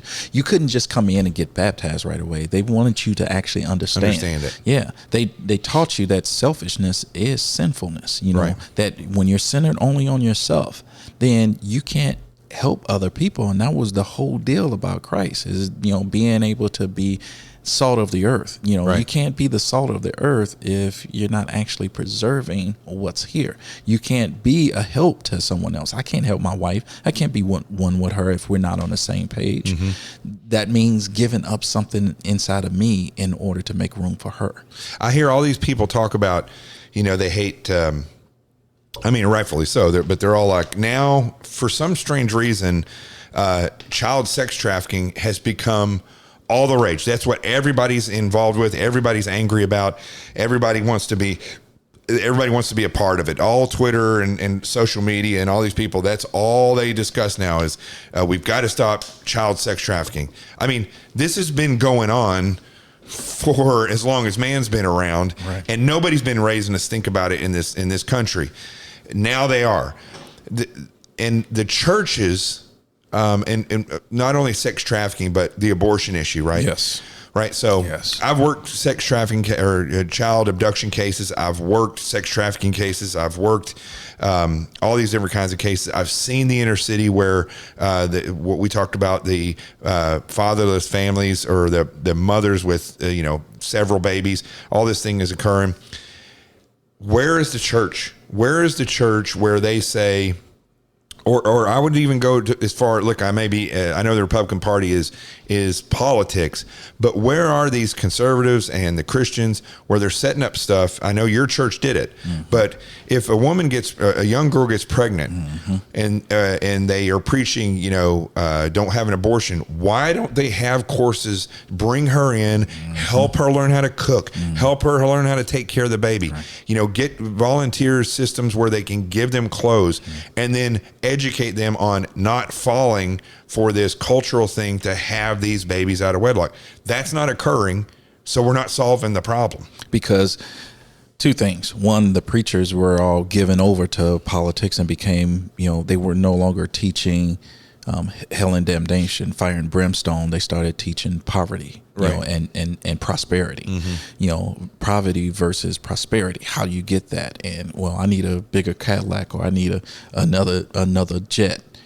When I heard Creflo Dollar say that his jet is getting old and he didn't need everyone to pitch in to buy his second jet, that it bothered me. Is he still around? Yes. And that still exists in a lot of these mega churches, and not just on the black side, but on the white side too. It exists, brother. Or people who are preaching an entire sermon without opening the Bible once. Not one time. I was just about to say that. Yeah. How can you teach a people without actually going to the foundation that's actually going to edify? Charles Stanley has always been my go-to guy. Yeah. Love that guy. He's getting really old now, but he doesn't talk 3 minutes without going into the Bible, and it's very interesting. And what's interesting about what we're talking about all this stuff about black and white and Nation of Islam and these baby mamas. We're talking about all this stuff, but I don't care what anybody says when a family or a city or a country is Christ-centered. I believe in freedom of religion, but when we are Christ-centered, when we are God-centered, it just works. Yes, because it's not about just that person. It's not about control. It's about freedom. Exactly. And without that, we can't, as a nation, as a community, we can't grow. If you have all the, look, it's about individualism, but it's also about maintaining a right way of life so that your individual freedoms aren't superseding or stepping on someone else's, and that we forget about that. If you have that Christ-centered, or that way of life in your heart, then you typically do things a lot differently. A lot different. And that's what's weird about the Democrat Party is they've not only continued to go down this weird road about not preaching against the fatherless families and the drug abuse and stuff, but they've also gone to a point where they're condoning it. They're wanting to release prisoners. They've just cleaned the jails out and released these people. Now you have Democrats saying that pedophilia should be relooked at and justified. We have them, they're wanting to defund the police and in certain cases get rid of police. This stuff doesn't make any sense because none of it has anything to do that's constructive for the nation. Nothing, because again, it's about destroying this nation. They have made the Democrat platform their religion, their way of life. Nothing else exists. Their manifesto is their Bible. If you're not following these guidelines, you get kicked out. And we've seen that with Vernon Jones. This is a black man that stood up and said, this party is no longer the party that I originally joined that's supposed to be. And I go back and say, Representative Lewis and Connors, for that matter, it's not the same party when they first joined back in that day that they thought. But then I remind a lot of folks when they're asking me, well, how can you be black and be a Republican? Well, because it's the party that actually pushed to free my people. It's not the party that created the Ku Klux Klan. It's not the party that took away my Second Amendment right to keep me from protecting myself that pushed our people back into Jim Crow. And then do nothing to stop the illegal movement or the movement of illegally acquired weapons. Because they need more people lacking knowledge that they can enslave. Right. So you became, it's incredible when I'm thinking about this because it's happening right in front of our face. Yes. When you were with the Nation of Islam and you were indoctrinated, you're full into it. Did things happen in front of your face that you justified and you were like, well, that's just, it's happening for the right reason?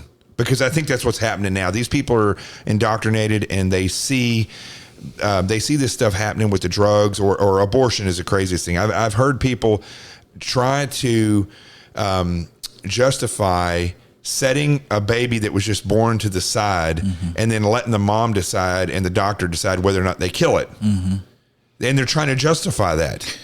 See, and that's why I say it was easy for me to become a Republican, because even in the Nation of Islam did not push abortion. They used to speak out against it, but spoke out hard against homosexuality. That was never to be condoned. So I don't get this nonsense. Even being on public assistance, they did not want you on the government dole. So when I see their silence now, because of there's a push for pushing, well, all the blacks are in the Democrat Party, so they typically don't say anything. So there's where that separation became. But do you think that ultimately there wasn't much with outside of the hatred and the racism? That was the key for me. The racism that when you're saying they're racist, yes, and it was pushed. It was literally that was the focus of everything that you did. That it's a white person, you could never ever respect them. You can never ever go to work with them. You can never. You don't even think about marrying a white person. Sleeping outside of your race, whatever the case may be. Everything white was evil, and you cannot touch. Everything black was good. And again, my experience of going into the Navy and being around other folks, I found evil in all shades. It is. And we were talking about this the other day in our car ride, is that no matter what religion you look at, all these different religions will try to mold you to believe that their savior is the right one, or their prophet is the holy one. But Satan is the same in every single one. And I believe that he's the same in every single one, because he wants his image to be that of a Freddy Krueger evil type of person, not somebody who's an aristocratic, beautiful creature that is full of lies and trickery. Right. So that's right. That's when he's standing beside you and tickling your ear, it's easier to convince you that he's not the boogeyman that's being portrayed. And the Bible's the only one that really teaches that image of the devil. Yes. Everybody else teaches him as he is evil, but of a Freddy Krueger evil horns type of horns and this, and the Bible teaches a different one. And it made so much sense to me, because when you look at politicians or all these celebrities who are flashy, slick tongue, it's exactly right, brother. Don't get me started. Very, very slick tongue. Yeah. Let me ask you this: now that you've come along all this way, right? And you've gone through all these trials within yourself, different than a lot of people. Like, it sounds to me like you didn't go through, you may have had your rough patches, but you didn't go through life screwing things up and then fixing them. You went through a quest of trying to make yourself better. It just took you down a road that luckily, because of your, you continue to strive. You're a seeker. So you were seeking to be better. It led you away from that. And I don't think God, when I look at that, and I don't even fault young people for going down a bad road, as long as they can find their way back to the truth. If you're truly seeking the truth, you will find the right path. Right. You'll find that one person that will redirect you, put you back on the right road. Or they'll be given to you. Or they'll be revealed to you. Yeah. But where you are now and how you got into a position of leadership in the Republican Party here in Will County in Illinois, I want you to tell people how important it is. You don't have to necessarily be the chairman of the Republican committee or run for office like Nick is, but showing up. Yes. And if you have the money to donate to a candidate, or if you know somebody who's a good candidate, get them, and being a participant. Yes. How important that is and how easy it is, because everybody thinks it's difficult. Right. It's not. We have been pushing a training program and to reinvigorate the party. Again, I want to back up a little bit. Well, you've done an excellent job here, from what I've heard, of bringing in people that of different races and people, and open it up to people, saying, come here. Yes. teach, learn, open up, empty out your wine sack or get yourself a new wine sack because we're reteaching you. We're retooling. We're giving them the tools to be able to go out there and have a conversation with people. Stop allowing other folks say you shouldn't talk about politics or religion. Why not? These are the things that they have no problem telling you about what they think. Absolutely. Yeah. So why shouldn't we? We should be bolder than they are because we have the truth on our side. Right. So that's the way we should act. So that's what our training is, bringing, gentlemen in like yourself, to be able to embolden. People, unfortunately, sometimes need leadership. They need direction, that inspiration. And that's what that's my goal now, is to find people to help inspire folks to have that courage and that mindset to go out and have a conversation with someone. That's the key. If you're holding conversation with your neighbors, then you can do this job. Because if you're seeking the truth, you can do this job. Being a priestly committeeman in the Republican Party is the top position, as far as I'm concerned, that anyone can have, because you are the one directly connected with the voters. Right. And once you build that relationship, once you have these conversations with people, you become that next person that should be running for your local school board, which Republicans gave up. School boards are destroying. Man, right here in Illinois, it everywhere. Right. Here in Illinois, is 75% of our our property taxes are going to our school districts, and 75% of our property taxes go to the school districts. Unless they're buying air conditioners for the schools, what would they need 75% of your tax money? Pensions and salary. Pensions and salary. See, again, and this is where I go back and say, we've got Republicans out there, establishment. And let me be clear. There's a difference between an establishment crew, and that's on both sides of the aisle, both Democrat and Republican. Those are the folks that have been lining their pockets in the cronyism that has destroyed our nation. I think it's easier to point out the establishment on the left. Nancy Pelosi is an establishment. Chuck Schumer is an establishment. Yes. AOC is not establishment. No. She is a radical. And she's not a radical. We had radical Republicans. This is something else. We have to stop adopting some of their terminology. Radical, yeah. She's about chaos. She's an anarchist. She wants to destroy the system that we have. But see, that's not radical. That's their platform. Yes. Which is what I meant to say, is that Nancy Pelosi and Chuck Schumer believe the same way they do. They just go slower. Yes. Their pace is slower, and that's what the establishment does. They move at a pace that fits their pocket, not the ideology as much as it does their pocket. Correct. That's why you see Nancy Pelosi and these people pushing similar things, but not to the extreme. Kind of gentler. I should have said extreme, not radical. Yes. AOC is more extreme than the establishment, because the establishment's not going to do anything that is going to risk them getting reelected. Absolutely. But now the establishment of the of the Democrat Party has been pushed by these extremists to a point where that's who's going to vote. Bernie Sanders, these people, that's who half of their establishment goes for. Right. Exactly. And that's part of the problem, because once again, they have given out those little sound bites that tickle the ear, free college, free, how is it free when you still have to pay for that teacher or that instructor, that professor? You still have to pay for the construction of that building that you're in and the maintenance of that building. But the Republicans do a similar thing. It's just that they're not talking about leftist, leftist they believe ideology. They can control this vehicle going off the cliff. And the money. And again, they've been involved with raising the debt ceiling just as much as the Democrats have. Again, that's the establishment versus actual real Republicans. I tell people on a regular basis, they say, why isn't the Republican Party doing something about it? I said, because you're not doing anything about it. We have turned our party over to a bunch of people sitting up on high thinking that they know better than we do.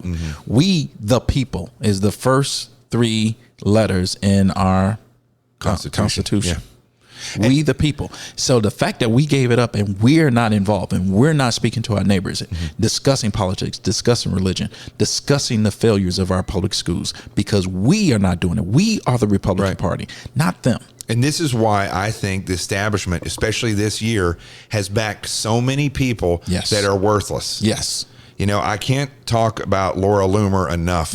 I think she's worthless. I think she's a propagandist and a sensationalist, and she has built a career on being canceled because she goes and says and does provocative things. Yes. And the establishment in the 21st district down in Florida has pushed her forward because she's a person that if they get her elected, they put the money behind her, they're going to be able to get what they want and control her. And it's not really going to affect the narrative that she's going to go and she's going to be their antidote to AOC. Yes. She's going to say provocative things. Yes. She's going to do things, and it's going to bring attention to giving money to the Republican establishment. Correct. It drives me nuts. She's not the only one. There are a bunch of them out there. So let's talk about some of those that we actually helped get elected that are sitting in there now. Like Ted Cruz. Yeah.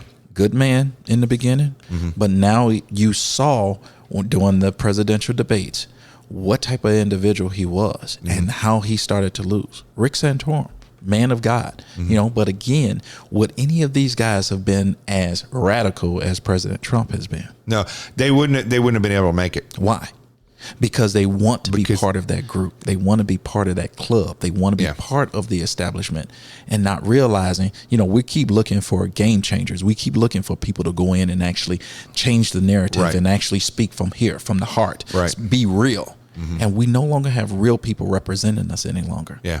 I don't want not one more damn attorney walking in and wanting to run for office. I used to say this about Trey Gowdy all the time, and I still see him on Fox. Trey Gowdy, I used to watch him and Jason Chaffetz, who's on Fox, and I would watch him. There's another. Watch him hold up these papers and say, "We're gonna write a subpoena, and we're gonna have the DOJ tell us this stuff." And I sit here thinking, and that's gonna do what? There's nothing that's going to happen. Ron Johnson in Ohio. They spent all this time interrogating Hillary Clinton for 9 or 11 hours, and nothing became of that. Nothing. Zero. Except they made themselves look like, this is why you should vote for me, because I made Hillary Clinton say that soundbite. Who was it that interviewed Ron Johnson? I can't think of another radio host interviewed Ron Johnson. And it was the first time I had ever heard, outside of yourself, out of your podcast, of hold these elected officials, our side, accountable and say, this is what we want.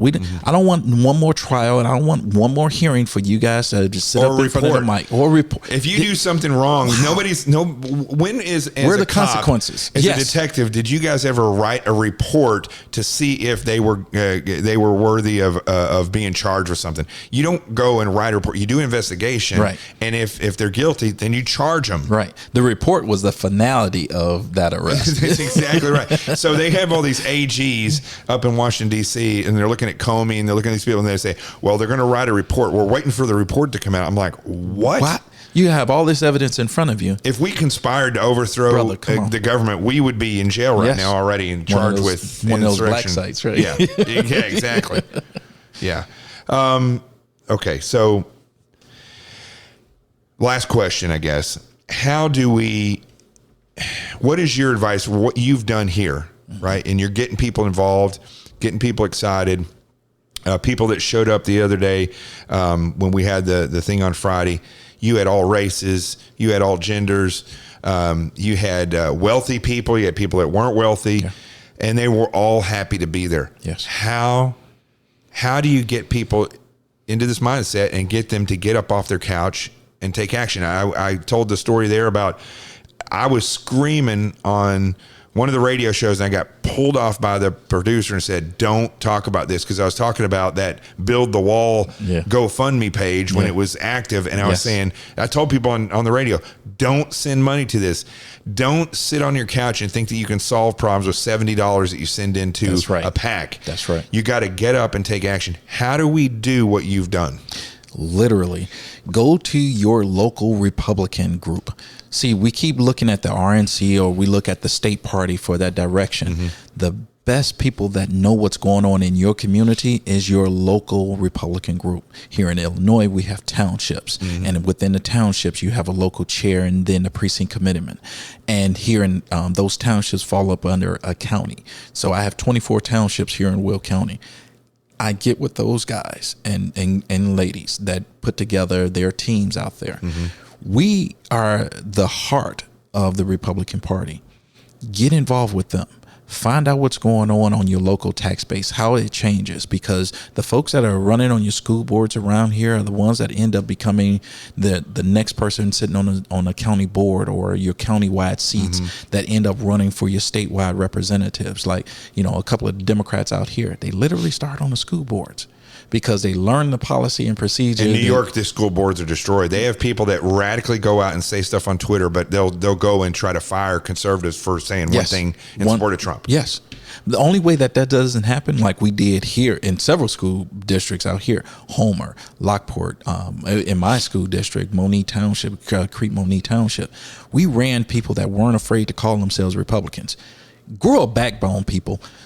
Call yourself what you are, a conservative or a Republican, and stand by your principles. If in fact you're going to get into this fight, grow a pair. That's the biggest piece of advice I can give anybody out there. Don't sit back on Facebook and any of the other social medias and talk all this nonsense if you're not willing to walk out your front door and actually put words into action. Yeah. If you're not willing to knock a door, make phone calls for some of these candidates. And we've got some great candidates out there that stepped up, some on their own, some that I helped and went out and found because I think that they would be great leaders.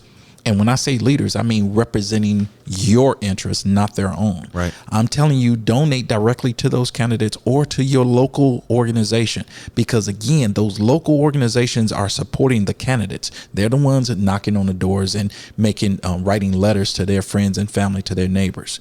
Those, guys like Nick Ficcarello running for county exec. A strong leader. He has demonstrated he has that leadership quality. These are the people that we should get to know them. Come out to an event. If you want to wear your mask, but come out. Do not stay inside running and you're waiting on permission for the Democrats that are destroying this state to give you permission to walk outside your door to go to an event. How foolish is that? Yeah. This is the last question I have for you. And this is a controversial question. Is being black a culture or is it a race? Great question. It is a mixture of both now. Yeah. Originally, it was a culture. There was something to it. There was a reason. There was a flair. There was a style, conversation. What you invested in the community. Now, it's just a color as far as I'm concerned. Because I'll give you hip hop. I think hip hop now is trash. I believe a lot of the crap that's sung in there is nowhere near the type of music that we should be involved in. R&B back in the day, a little bit different. Motown back in a completely different mindset. They had some racy stuff during that time period, yeah, but it is completely different. They've I don't say this, they've whitewashed, if I can use that term, of what being black is. The fact that they've accepted someone like Joe Biden to tell you that black host, if he was so down with being his people, should have checked Joe Biden right then and there. Right then and there. That told me then that this isn't about race. This is about culture. But if I look at you and I see George Pearson as a man who has a great father, who was a great cop, who is a Navy veteran, and somebody who's sought to be the best that he can, and that's all I see. I don't see a black man. Right. Am I correct in saying, because I'm being told I'm a racist now for saying that by the liberals? I don't see a black man. I don't see, I don't expect you to act a certain way. I don't expect you to dress a certain way. I see the man in front of me, and I look at you and I look at who you are, and that's where I stop. Yeah. That is great if you can do that. It really is.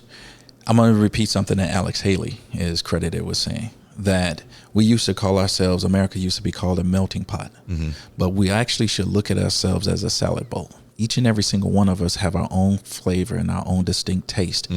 We should be willing to find out what that is to make that perfect salad. Right. That perfect Cobb salad, that perfect Caesar salad, whatever it is. We all have that different flavor from our culture, who we are. It has defined what we can, bring to the table. So we shouldn't turn away from it. I see you as a white guy, but I see you as my brother, because I'm looking at you from the lens of Christ. I'm not looking at you from your outside covering. I'm looking at you from that standpoint. And I think if we again, this is what I'm saying, stop being afraid about talking about your way of life, your religion. Right. That will change a lot of this. Again, I go back to Dr. Martin Luther King. And hear me, people, the man had started to push some socialism. But he had the idea that hopefully one day that little black children and little white children will be able to walk together in unity.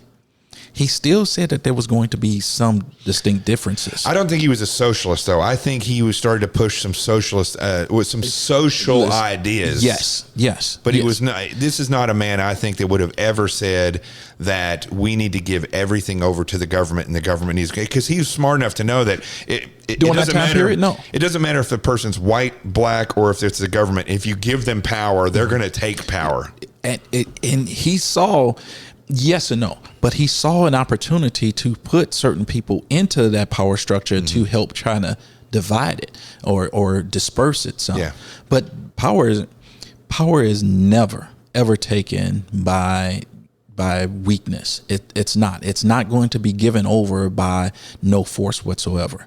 You have to take power. In order to take power, you have to have people of influence in those positions. That's what I'm telling people. If you don't get up off the couch and get outside your door and take back that power to put the right people in there and change them out often. Right. Often. I mean, politicians are like dirty underwear and socks. You got to change them. You cannot keep them in office for 25, 30 years. It just doesn't work. 2 terms as a U.S. Senator, that's 12 years. 12 years. That's 12 years. And if you don't know whether or not somebody's going to do a good job, and after 6 years, then you don't. But here's the thing. Most people don't know what should we be expecting. That's why all these committee hearings that they put on television, by the nature of what the House of Representatives does, nothing is going to come of that. No. That is not their job to investigate crime. Nope. That's the FBI's job. Yes. That's law enforcement's job. Yes. Why is the House of Representatives investigating a crime is the same as the Supreme Court or the judges legislating? Yes. It's not their job. It's not their job. And we need to have definitions of what these branches of governments do. And that goes back to education. Yeah. I want to see Betsy DeVos and the president push more on school choice. Until we get our kids out of these archaic systems, we will never change what's going on. And if they lose, we're done. I don't think we're done. We go into that civil war.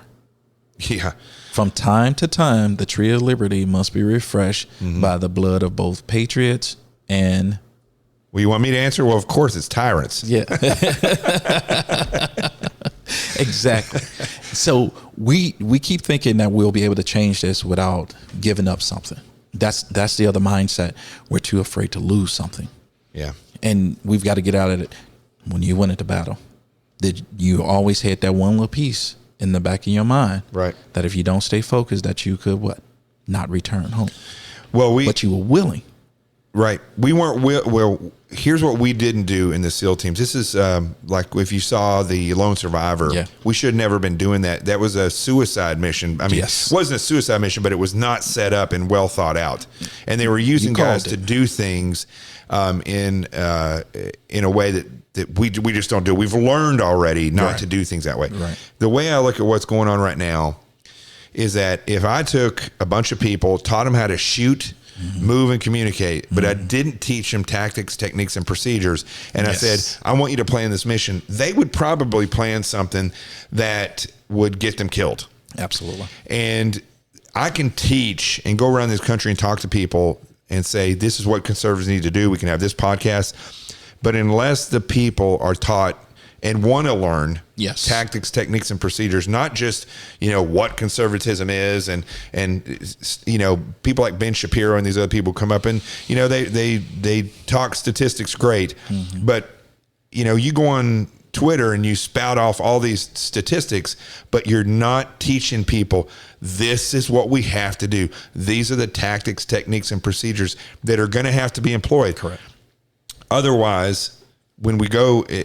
I used to say if, but when we go into this thing that's going to happen in this country, which I think it's inevitable now. Yes. We're going to lose. Yes. It doesn't matter if it's the voting booth or if it's the battleground. We're going to lose because people are not prepared. I think that was the title of our fundraiser. Are you prepared? Right. That's why I asked you the question about is black a culture or a race, because to me, it's another, and I know people are going to say, you're white, you shouldn't be saying that, but it's another hill that I think now the people who get it, the people who understand what's happening in this country, it's a hill that people are choosing to die on, especially in media, saying, I'm a black man. CNN, you turn it on, they're going to say one of two things, Trump or black, right? I think clinging to the color of your skin now is a narrative that's being pushed out by the left, and it's a hill people are choosing to die on instead of saying we the people. And that's why I asked that question, because I think we came far enough in time and space to get to a point where we don't have to even acknowledge that. Are you a good person? Do you understand? Are you somebody who wants to be a part of not just change? Yes. I don't want change. I want to be the country that we should be. Yes. What the founding fathers wanted us to be. Yeah. And we're at a position now where we can actually be that. And I don't want a revolution. I want a rebellion. I want to rebel against what's happening that the left is doing. Right. But I think that this hill that people are choosing to die on now, about they're so focused on Black Lives Matter from a leftist statistical standpoint that they don't even do the research to figure out where the real problem is occurring. It's not occurring between police and black men. It's occurring in the communities, and it's occurring because the left continues to push out you're oppressed, people are racist against you, you have no hope, and then you have the right establishment that doesn't do anything to counter that lie. So I'm going to tell you right now, this whole standing up for these knuckleheads that have gotten killed by the police, and let's start with Jacob Blake. I'll record this and know this and hear me. I refuse to be identified by a guy that used to suffocate and beat up on women. I will not protect him. I will not stand up for him because he was shot by the police reaching into his vehicle for a weapon. I will not do it. I will not stand by and allow who I am to be defined by the left, by Antifa or BLM. And I call them BLM because it's not about Black lives. If that was the case, they'd be talking about all these children that have been shot. It's a bowel movement is what it is. It's full of crap. BLM does not represent who I am as a black man here in America. Right. I am an American. I served in this nation's armed forces proudly. I served the community proudly because I wanted better. I refuse to allow them to say that I should be upset at those police officers for taking out somebody that was literally causing bodily harm to women, black women. Here's the narrative.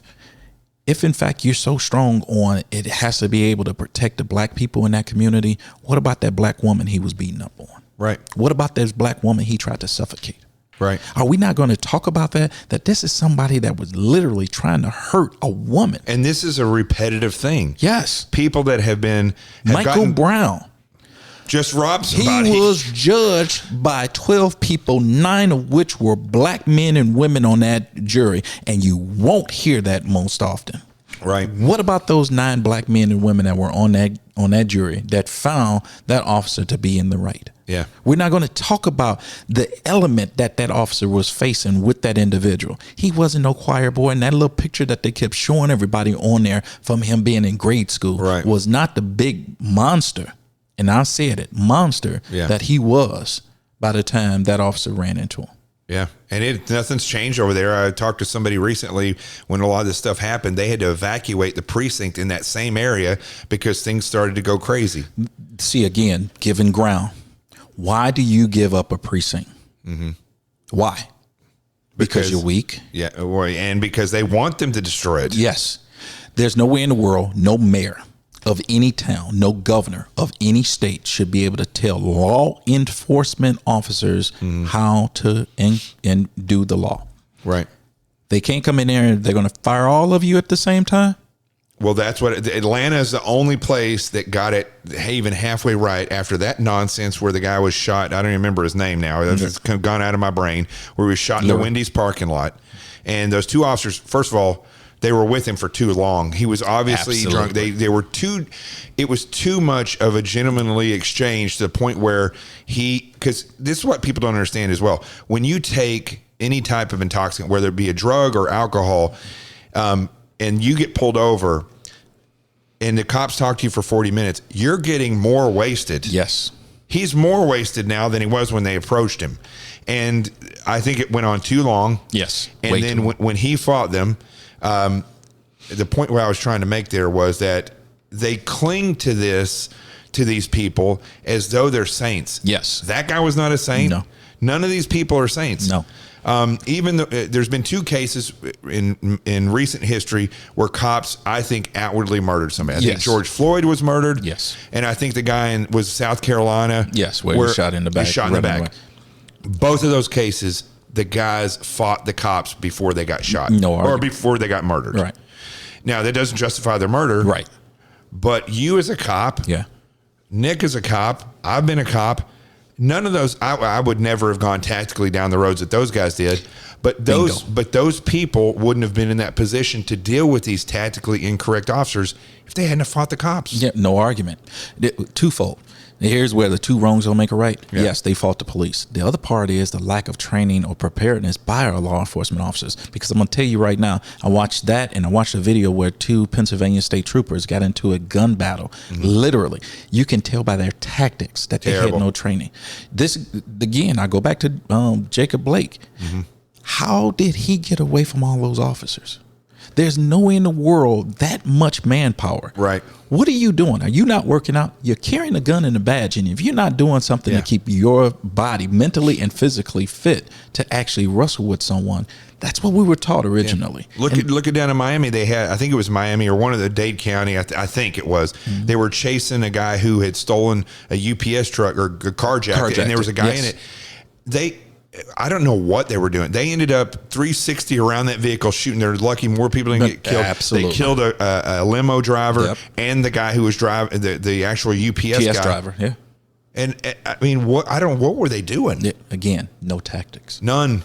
Because the training has gone out the door. Yes. They've hired people based on, they said, oh, this guy's black, or this woman is a woman, and even better, a woman who's black. Mm. And in certain cases, they look for college, and that's who they hire instead of saying, this person, who's the most qualified, who's going to show up and is going to run the fastest, lift the most, shoot the most accurate, and actually not look like they're going to go off and kill somebody. Right. Why aren't they hiring those people? Well, plainly put, because the liberals that are in charge, especially here in Illinois, again, I can speak to this from being part of it. They look for that college person. Whereas back in the day, they used to give military personnel preference points to be able to make sure that they get moved up on after the testing, because they wanted them. They had the training, critical thinking, the standard operating procedures, the task organization. Yes, they had that background. Yeah. Now they put it on the same level as somebody that went to college. Now this is some kid that came out of their mama's basement and went into another liberal university setting where, again, they're teaching them all this separation. They're joining frats and fraternities and sororities, and they're still not learning real life things. The FBI, you can have been a SEAL or special forces, and I watch guys go out for SWAT, and they don't pick them. None of that background even matters to them any longer, because they're looking at, well, we're moving into the 21st century. Yeah. With what, though? I don't know. The smarter our phones get, the dumber we get. That's the bottom line of it all.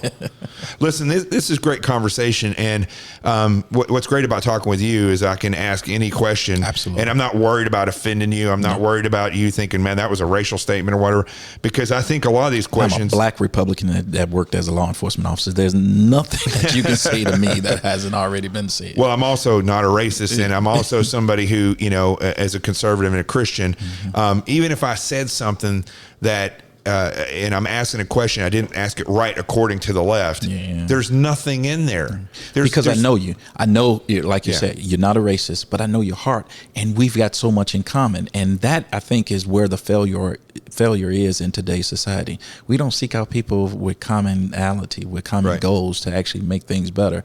we're actually putting ourselves in all these little different pockets. You're black or you're Hispanic. Right. Even that want to try to keep them separated. Or now we come up with a new term, people of color. What is this? I don't know. It's nothing but another way to create more walls and keep division. Sexuality, division. Well, you got to belong in this group. Well, what if I cross over all those barriers? Right. I mean, what about if I'm mixed race? Where do I fit? So they create and they're breeding all of this confusion. Well, according to the Democrat Party, if you're mixed race and you have black in there, you're black. Yeah. You know what I'm saying? They don't recognize anything else except for whatever the minority group is that they want to put you in, so they can make you angry and controlled. Because earlier, when we first started the show, we were talking about how poverty is that great equalizer. Anger is also a great equalizer, and they can utilize anger to separate people, put them in these groups, and then make them angry at this one particular thing. It reminds me of the way the Death Star worked in Star Wars. It had like 5 lasers that came out, it went into one, and then went and destroyed a planet. That's exactly what the Democrat Party is. Yes. Yes. Here's something. Thank you, Nick. Acts 17:26. And hath made one blood of all nations of men to dwell on the face of the earth, and hath determined the times before appointed, and the bounds of their habitations. In other words, we're all of one blood, we're all of one nation, and we should be dwelling together in commune, working together. Now, that doesn't mean communism or socialism. That means coming together on common goals. The collection of free. Yes. Yeah. I think that's a good place to end it, right?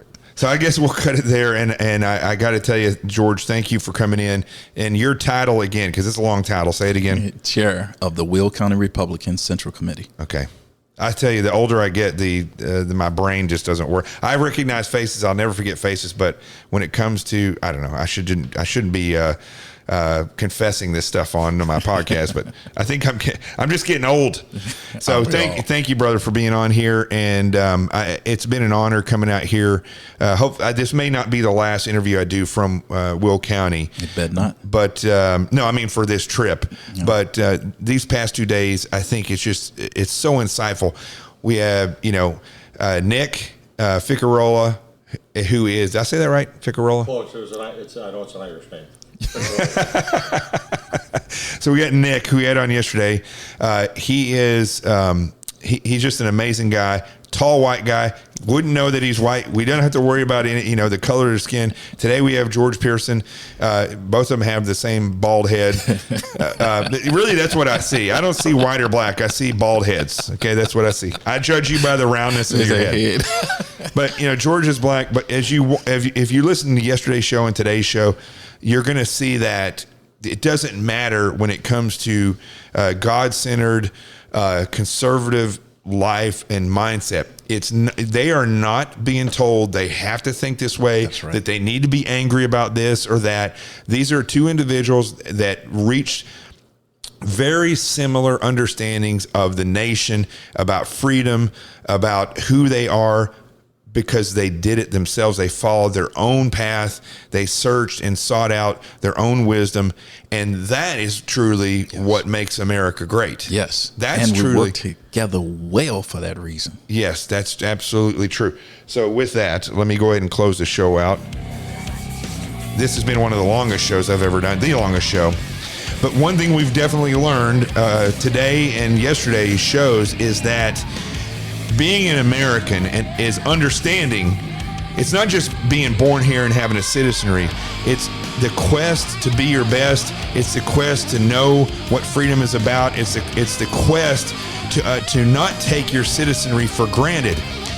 When I say it's the quest, if you just wake up and you don't do anything other than live, and you don't stand up for freedom, freedom will be subdued. It will be taken over by those who want power. It is your duty as a citizen to have the quest. Go out there, try to find out who you are, what this freedom in this country is all about, because ultimately this is how freedom, liberty, and the pursuit of happiness are sustained. I'm Jonathan Gilliam. This is The Experts. The truth has arrived. Peace, and we're out of here.